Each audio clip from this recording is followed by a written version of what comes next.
అమ్మ రాహిల్ గారికి ప్రభు అయిన యేసుక్రీస్తు నామములో మీకు అందరికీ శుభములు తెలియజేస్తున్నామండి. దేవుని లేఖనాల్లో ఈ విధంగా వ్రాయబడి ఉంది. మార్గముల్లో నిలిచి చూడుడి, మేలు కలిగే మార్గం మీదని అడిగి తెలుసుకొని అందులో నడవండని లేఖనాలు తెలియజేస్తున్నాయండి. మేలు కలిగే మార్గం మీద తెలియజేయటానికే మేము మీ మధ్యకి వచ్చామండి. మీకంటే ముందు ఆ మార్గాన్ని గురించి మేము తెలుసుకున్నాం. ఒకప్పుడు మార్గం తెలియక, గమ్యం తెలియక మేమున్న సమయంలో దేవుడు ఆ మార్గాన్ని మాకు తెలియజేశాడు. మేము తెలుసుకున్న మార్గాన్ని మీకు తెలియజేయటానికి మీ మధ్యకి వచ్చామండి. దేవుడు అంటున్నాడు, ఏ మార్గం వెళితే మేలు కలుగుతుందో అడిగి తెలుసుకోమంటున్నాడండి. యేసు ప్రభు చెప్పాడు, నేనే మార్గం, నేనే సత్యము, నేనే జీవమని ఆయన తెలియజేశాడండి. నేను తప్ప వేరే మార్గం లేదని ఆయన తెలియజేశాడండి. ఆయన మార్గంలో గనక మనం రాగలిగితే ఆయన మనకు మేలు చేస్తాడండి. ఆయన మేలు చేసు సంచరించనని లేఖనాల్లో ఆయన గురించి రాయబడి ఉందండి. యేసు ప్రభు మేలు చేసేవాడండి. ఆయన ప్రతి ఒక్కరికి మేలు చేశాడండి. ఆయన దగ్గరికి వచ్చిన వారికి ఎవరికి కూడా ఆయన మేలు చేయకుండా ఉండలేదండి. ఆయన ప్రతి ఒక్కరికి మేలు చేశాడు.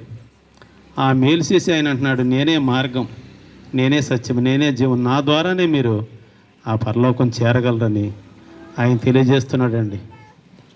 ఆయన దగ్గరికి వచ్చిన ప్రతి ఒక్కరికి ఆయన సహాయం చేశాడండి. ఒక కుష్ఠరోగి వచ్చి, ప్రభు నీకు ఇష్టమైతే నన్ను శుద్ధినిగా చేయగలవంటే, నాకు ఇష్టమే, నీవు శుద్ధుడు కమ్మన్నాడండి. ఆయన వెంటనే ఆ వ్యక్తిలో నా కుష్ఠరోగం బాగైపోయిందండి. ఆయన దగ్గరకు వచ్చినప్పుడు ఒక పక్షవాత గలవాన్ని ఆయన దగ్గర తీసుకొచ్చారు.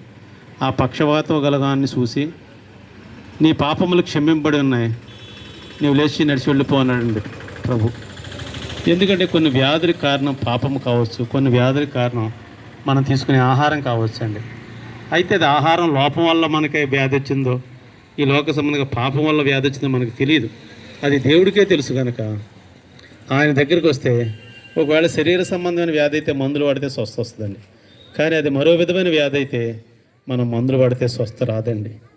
అయితే ప్రభు అయిన యేసు ప్రభు వారి దగ్గరికి వచ్చినప్పుడు ఎలాంటి వ్యాధులనైనా ఆయన స్వస్థపరచగలడు, ఎలాంటి సమస్య నుంచి ఆయన విడిపించగలడు. ప్రతి ఒక్కరికి సహాయం చేయడానికి ఆయన ఈ లోకానికి వచ్చాడండి. ఆయన మేలు చేసేవాడండి, ఎవరికి హాని చేయలేదు. ఆయన అంటున్నాడు, మీరు నా యొద్దకు వచ్చి నా మాట వింటే నేను మీకు మేలు చేస్తాను. ఆయన మాట విని, ఆయన దగ్గరికి వచ్చి ఆయన మాట విన్నవారు అనేక మంది మేలులు పొందుకున్నారండి. ఈనాడు ఇక్కడ ఉన్న సమూహాన్ని మేమంతా కూడా ఒకరోజు ఆయన మాట విన్నాం, ఆయన దగ్గరికి వచ్చామండి.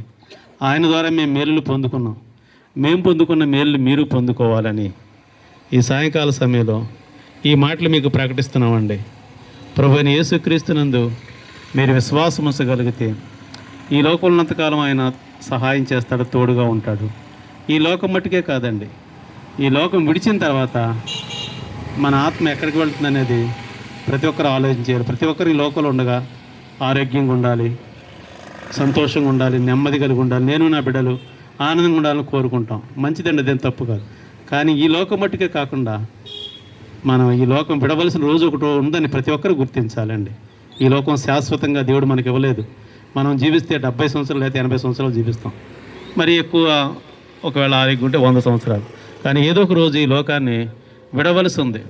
ఈ లోకం విడిచిన తర్వాత మనం ఎక్కడికి వెళుతున్నాం, మనం ఏ స్థలంలోకి వెళుతున్నది ఒకసారి ఆలోచన చేయాలండి.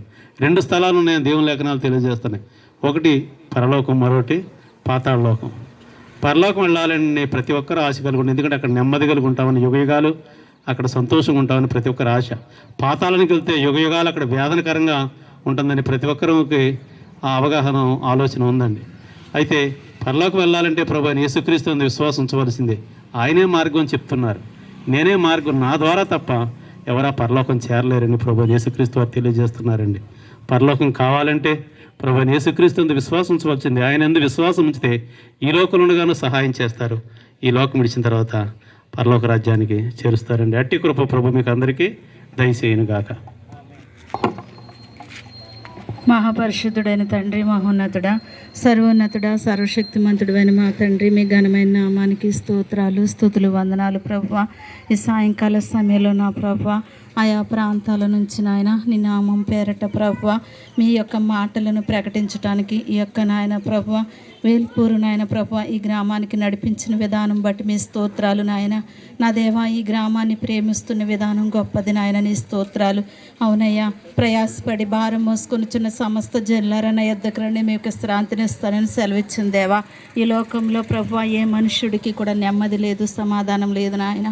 అయా నెమ్మది సమాధానం ఇచ్చిన ఆయన ప్రభువా, అయా నా ప్రభువా ప్రశాంతతనిచ్చే దేవుడు మీరై ఉన్నారని గుర్తెరిగినట్లుగా ఇంతవరకు ప్రకటించబడిన ప్రతి మాట కూడా ప్రతి ఒక్క హృదయంలో కూడా ఫలించినట్లుగా సహాయం చేసి మోక్షానికి మార్గం మీరే అనే సత్యాన్ని గుర్తెరిగినట్లుగా హృదయాంధకారాన్ని తొలగించిన ఆయన ప్రభువా, హృదయాలు తెరిచిన ఆయన ప్రభువా, మీ మాట ఫలించినట్లుగా మిమ్మల్ని గుర్తెరిగినట్లుగా నాయనా ప్రభువా, సత్యమును నా ప్రభువా గుర్తెరిగినట్లుగా సత్యములో నడిచినట్లుగా అనుసరించినట్లుగా నాయన మీ గొప్ప సమాధానం ఈ ప్రాంత ప్రజలకు అనుగ్రహించి మీ గొప్ప రక్షణ కూడా దయచేయమని యేసు పరిశుద్ధ నామన స్తోత్రాలు చెల్లించి వేడుకొనుచున్నాం తండ్రి.